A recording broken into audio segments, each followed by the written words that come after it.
வணக்கம் வணக்கம் நேர்களே, நான் தான் உங்கள் செல்வகுமாரன் பெரிசார் பேசுகிறேன். என் கூட இருக்கிறது பாருங்க, அத்தனை தமிழர்கள் என் கூட இருக்காங்க.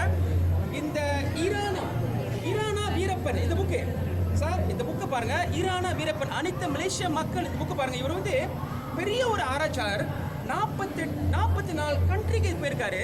அதில் வந்து எங்கெங்க தமிழர்கள் வாழ்ந்திருக்காங்க, உதாரணத்துக்கு மொரிஷஸ், ரீயூனியன், ஃபிஜி, இன்னைக்கு வரைக்கும் அந்த மக்கள்லாம் வந்து தமிழ் மொழி இறந்துக்கிட்டு போகிறாங்க. மொழி கற்றுக்காமல் போகிறாங்க அரசாங்கனால. ஆனால் நம்ம நாட்டில் வந்து இந்த ஒரு அரசாங்கத்துக்குள்ள தமிழ் மொழி வருது, தமிழ் ஸ்கூலும் இருக்குது. ஸோ இவர் பாருங்க, ஈரானா வீரப்பன், தயவு செஞ்சு இந்த புக்கு வாங்குங்க. மலேசியா மக்களே, இந்த புக்கு நீங்கள் வாங்குங்க. எல்லா வீட்லையும் இந்த புக்கு இருக்கணும். ஏன்னா எங்கெங்க தமிழர்கள் போனாங்கன்றது கதை அற்புதமாக.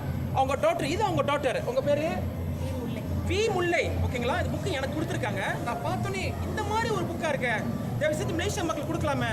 புக்கு தமிழ் புக்கில் கொடுக்கலாமே, தமிழ் பள்ளி மாணவர்கள் கொடுக்கலாமே. இது தெரியுதுங்களா? அதுக்காக தயவு செஞ்சு டீச்சர்ஸ், தமிழ் ஸ்கூல் டீச்சர்ஸ், தயவு செஞ்சு புக்கு வாங்குங்க. பள்ளி மாணவர்களுக்கு இது கொஞ்சம் தமிழர்கள் எங்கெங்க வாழ்ந்தாங்கன்ற புக்கு இதில் இருக்குது, ஓகேங்களா? பார்த்துக்கங்க. தேங்க்யூ.